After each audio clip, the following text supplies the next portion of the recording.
Hi, this is Becky Johnson with Community Perspectives Television, Channel 71, and we're here with Bruce McPherson. Bruce, to what degree were you involved in the designation of the Monterey Bay as a national sanctuary? Well, at the time, I was the editor of the Santa Cruz Sentinel, and the big discussion there was how big or how small should this sanctuary be. There were 5 options, and I said after studying it, we should go for the biggest option, and we were the first newspaper to editorialize to that effect, and it turned out to be right, or surely I think the correct decision to make, because now we have the largest marine sanctuary in the United States. And Bruce, do you support tougher environmental standards to protect our beaches and marine habitat? Yeah, I think yes, and I think there's been some really good efforts made to make that happen, and just having the designation of the sanctuary will help us in this respect. I think right now the biggest issue is the non-point source pollution, those ingredients that you're coming into the bay from outside the shoreline itself maybe, and the Surfrider Foundation especially is doing a very good job at looking into that, and I think we need to continue that, and I think that's going to be a key ingredient to keeping our pristine sanctuary just that, pristine. Thanks a lot, Bruce. You're welcome. Thank you very much. I'm here because this is an anniversary, and what we're celebrating is what we, the people, this community, has brought not only to the Monterey Bay area, but to the state of California, to the nation, and to the world. This was a bottoms-up political effort. National marine sanctuaries were just an idea in federal law that could be created if a community wanted to create it. And we seized that opportunity when we were forced with the decision of whether we wanted to sell the resources out here for oil exploration or whether we wanted to design a research entity called a National Marine Sanctuary where we could indeed preserve and protect and learn about what that ocean has to offer. And we chose, as a society here, as a group of people, that we would pursue that route, and in that we would be able to design a sanctuary that would prohibit offshore oil and gas leasing. And that is why we're here to thank you, the people, for helping us who are in elective office to do that. I also want to take this anniversary because as we reflect on what we've created, not only the world's largest marine sanctuary, there's protection zones in Australia that are larger, but as far as a federal United States program, this is the largest sanctuary in the program. It is one of the most diverse in the sense of what it has to preserve out there. History and shipwrecks, the Grand Canyon of the ocean on the Pacific coast, more flora and fauna than found anywhere else in any ocean in the world. An opportunity for our marine research centers around the bay to expand and give new job creations. Industry that will come in here, I think, in the research mode. I think biomedicine is going to reach out to the ocean to find solutions to illnesses on land for enzymes and so on that may be found from organisms in the ocean offshore. So we have recreated essentially a new frontier, as I used to call it, it's the Kennedy Space Center of the ocean. With this area, the drop-off of how we're going to access into the ocean and use the ocean to live in a sound management structure so that we can learn as the world gets bigger and more complicated how we live compatibly with the environment rather than trying to conquer the environment. And why I want to just say all this to you is this last week in Congress, the House Resources Committee, which I sit on, did an awful thing. There's a new attitude in Congress that says we only want to make money off the environment. And if we can take the public resources and find a way to get that money, not to give back and to invest in creating more parks and more recreation, but we're going to just take that money from the selling of the environmental resources and put that in what they call a lockbox so that it can't be spent, and that will help balance the federal budget. That will help cut the deficit. And that's exactly what the actions of the Resource Committee was this week in a partisan vote. And really what it did, when you're going to see this bill on the floor and it's going to be debated like mad, and unfortunately the votes are to pass it, hopefully the Senate won't take the same action. But if you look at that bill carefully, what we did in Congress this week, what the conservative leadership did, was to sell the forest. They sold the mountains to the ski resorts. Every ski resort that is on federal land now has the option to buy that land without competitive bidding. They then sold the rivers to the power companies. They sold the Arctic National Refuge to the oil companies to develop the oil out there, and the billions of dollars that are going to be gotten from that sale can't be used for any environmental purposes. They turned around and gave mining companies easier access to federal lands for mining purposes at less cost. It went on even to allow the Indian lands in this country to be opened up for gambling. And so what you're seeing is a wholesale sale of the environment. And fortunately, what we've done here is we've done an ounce of prevention. We did that 3 years ago, and we're celebrating that today. The battle isn't over, but we've got to find ways in which we can develop long-range planning ability to protect land so that they won't all be consumed, won't all be cut down, won't all be dug up, won't all be commercialized, because we want the generations of the children that are here today, their children, their grandchildren, their great-grandchildren, to be able to enjoy the resources in this coastline that we have been fortunate to have. I want to thank you for helping begin the ability to do that. And I want to encourage you to participate in the process so that it can't be taken away from you. And that process, more than anything else, is the cheapest process in America. It's called registering to vote, and on election day, it's voting.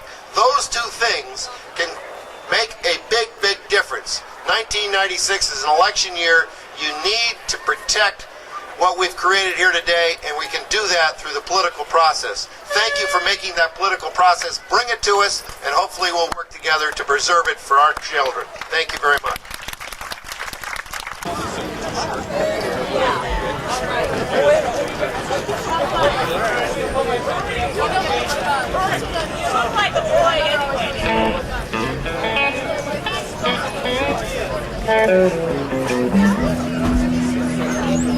Vicki, what can local communities do to protect our waters from pollution, poaching, and overuse? Ooh, that's a mouthful. Well, certainly they can get involved just through their own actions. Initially, you want to not throw trash in the ocean, not throw it along the streets where it can end up into the marine environment. And you don't want to necessarily put pesticides or herbicides on your lawn, especially before rain. So there are things that you can do right in your own home without really going out of your way. As far as poaching goes, we already have regulations set up, so just abide by the regulations. And as far as overuse, basically pay attention to what's out there, know your own limits, and just be a good steward of the environment. Don't pick up the critters in the tide pools and dry them out. Just be conscientious, and I think a lot of common sense goes a long way when it comes to protecting the ocean and the coastal environment. Thank you, Vicki Nicole. Was established a year and a half ago, and there are 24 individuals that sit on that council, 12 different user groups, including representatives for diving, fishing, recreation, business and industry, conservation, number of other interest groups that are actively involved in using the sanctuary. We also have 8 government agencies with coastal authority serving on the Sanctuary Advisory Council. That includes the California Coastal Commission, the Coast Guards, the Ports and Harbors, the EPA, the State Resources Agency, and so forth. So you've got a good spread, and if you have a need, if there is a problem, there's always going to be somebody that you can move through who will act as your representative and make certain that it is addressed. And I'm very, very proud of our council and the work that we have been able to do over the last year and a half to make sure that we do lay a solid and lasting foundation for the sanctuary program. The last 3 years since we have obtained this sanctuary have not been idle. It has been a very, very busy time. And those of you who are here today, many of you are part of that busyness. There is a lot to be done. And I want to just let you know that you have an excellent staff operating out of the sanctuary offices, and you've heard from our manager, Mr. Terry Jackson, Commander Jackson, and all the others that work with him, our research, education, conservation people, our water quality protection program. These people are working around the clock to make sure that our sanctuary moves off the paper and into the water and into the field and is a reality and is a protective mechanism for generations to come. Do join us. We have monthly council meetings that are open to the public.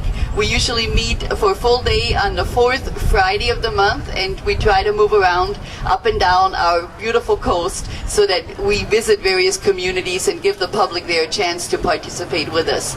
We have a number of advisory committees that focus on research and focus on the environment, that focus on education, and you are more than welcome to join in their monthly sessions and deliberations.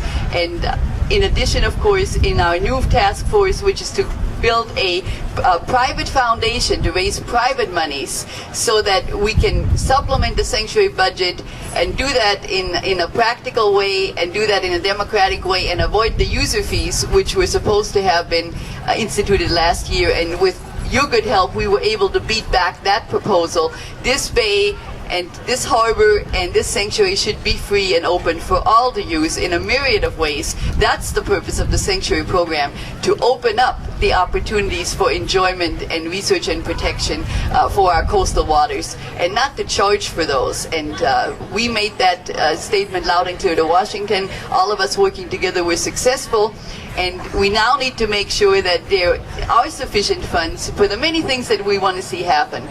So we will start a private foundation. Those of you who are interested in serving on that, we will welcome you with open arms. As for the rest of you, come and see any one of us. Call us anytime or go through Vicki Nichols and the Sanctuary Steward Program. And with your good help, with your continued enthusiasm and dedication, this Monterey Bay National Marine Sanctuary will not only remain the largest protected marine area in the world, but the most popular protected marine area in the world and the most appreciated marine area in the world. Thank you very much. Sam, cities and counties are having troubles funding their sewage and treatment for outflow problems. How will federal government support local communities to protect our coastal environment? Well, that's a good question. I think what we have done is put a lot of money at the state and federal level into modernizing our sewage systems so that they will be upgraded to higher quality, and then trying to move to the highest quality of all, which is reclamation. And this area has got the largest reclamation project going at the mouth of the Salinas Valley. So the model for the solution is here. The question you have is, how are you going to pay for the rest of the systems to get there? And that's tough, because what's happening in Washington is that more and more emphasis is saying Washington should pay less and everybody else should pay more. So that's going to put the burden back on the local communities to find those resources through local fees or taxes or through state subventions. And with the state of California being in such financial shift and not having the money, then you get a gridlock. And I hope that we can, that's where we're going to have to push some politics through this to break that gridlock and say status quo isn't enough. It's not an excuse that we don't have the money so we can't do it. We've got to find the money. And that can be brought by petitioning Congress. I'm very supportive of these because I want to get to reclamation where every drop of water we humans use, can be reused. I mean, it's a recycling effort. The technology's there. And the question now is just getting the money in the right place to do it. I'm supportive. Let's work together. Thank you, Congressman Farr. Okay. Thank you.